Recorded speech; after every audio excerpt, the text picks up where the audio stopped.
Next question. Question says water is flowing through a long horizontal pipe, a tube of length L. Let P and PB be the pressure at 2 points A and B of the tube. तो A और B जो है वो आपका यहाँ पे हम assume कर सकते हैं सेम लेवल पे आप बात कर रहे हैं. सिनेरियो है PA must be equal to PB.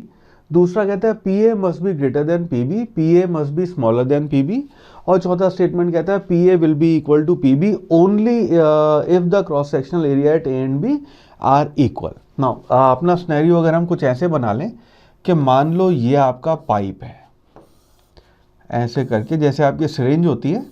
अब वो सिनेरियो आपने माना, यहाँ पे आपका कोई पॉइंट A है, यहाँ पे आपका कोई पॉइंट B है और इसमें आपका लिक्विड फ्लो कर रहा है. सो लेट अस से आपका लिक्विड ऐसे ऐसे ऐसे आपका फ्लो कर रहा है. इस पॉइंट पे वेलोसिटी मान लो उसकी V2 है, इस पॉइंट पे वेलोसिटी आपकी V1 है. यहाँ पे आपका क्रॉस सेक्शन एरिया A1 है, यहाँ पे आपका क्रॉस सेक्शन एरिया मान लो A2 है.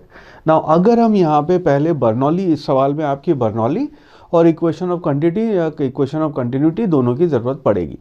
नाउ इस सिनेरियो में अगर हमने इन दोनों को सेम लेवल पे माना है और अगर हम यहाँ पे बर्नौली अप्लाई करें तो इस जगह पे Bernoulli is nothing but conservation of energy. तो यहाँ पे अगर हम आपकी pressure energy plus kinetic energy plus आपकी पोटेंशियल एनर्जी उसको पर यूनिट वॉल्यूम वाला अगर हम रिलेशन लिखेंगे तो यहाँ पे हम लिख सकते हैं PA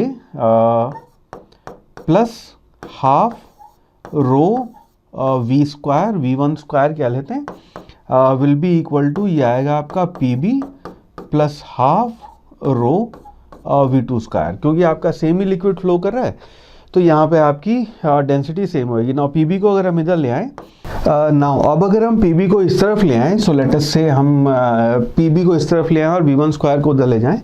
so we can write PA minus PB will be equal to half rho common ले लेते हैं.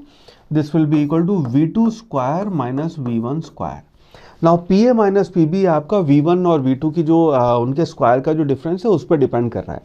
नाउ यहाँ पे अगर हम इक्वेशन ऑफ कंटिन्यूटी अप्लाई करें तो we can say A1 V1 will be equal to A2 V2.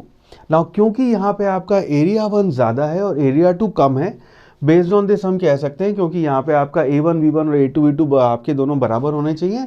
तो जहाँ एरिया ज़्यादा है वो वेलोसिटी कम, जहाँ पे एरिया कम है वहाँ पे आपकी लिक्विड की फ्लो की वेलोसिटी बढ़ जाएगी. सो बेस्ड ऑन दिस हम ये कह सकते हैं कि आपका V1 will be less than V2, यानी कि V2 की वैल्यू आपकी ज़्यादा होगी.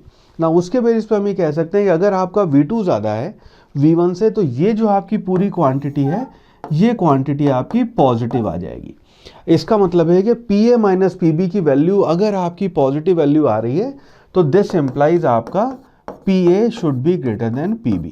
नाउ ये आपका तब पॉसिबल है PA PB जब आपका ये वाला सिनेरियो है. अगर हमने यहाँ पहले पतली ट्यूब ली होती, वहाँ पे अगर हमने बड़ी ट्यूब ली होती, तो अगर आपका ये सिनेरियो होता है कि आपकी ट्यूब पहले ऐसे और फिर ऐसे जा रहा है तो उस केस में ये अगर आपका A पॉइंट था, ये आपका B पॉइंट था, तो PA की वैल्यू कम हो जाती. तो बेस्ड ऑन दिस हम कह सकते हैं कि must be PA must be equal to आपका equal to PB greater than और स्मॉलर देन.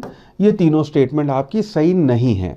नाउ अगर आपका PA PB के बराबर होगा, ये सिर्फ और सिर्फ तब पॉसिबल है जब आपका इन दोनों का एरिया अगर बराबर होगा. तो उस एरिया बराबर होने में आपकी V1 इक्वल टू V2 आ जाएगा और अगर V1 V2 बराबर है तो ये वाली जो क्वांटिटी आपकी जीरो हो जाएगी.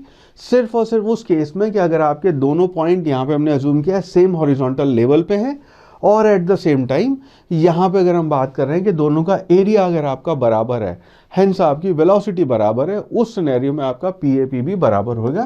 सो दैट मीन्स ऑप्शन 4 जो है PA equal to PB only and only if cross sectional area at A and B are equal, that would be the right answer.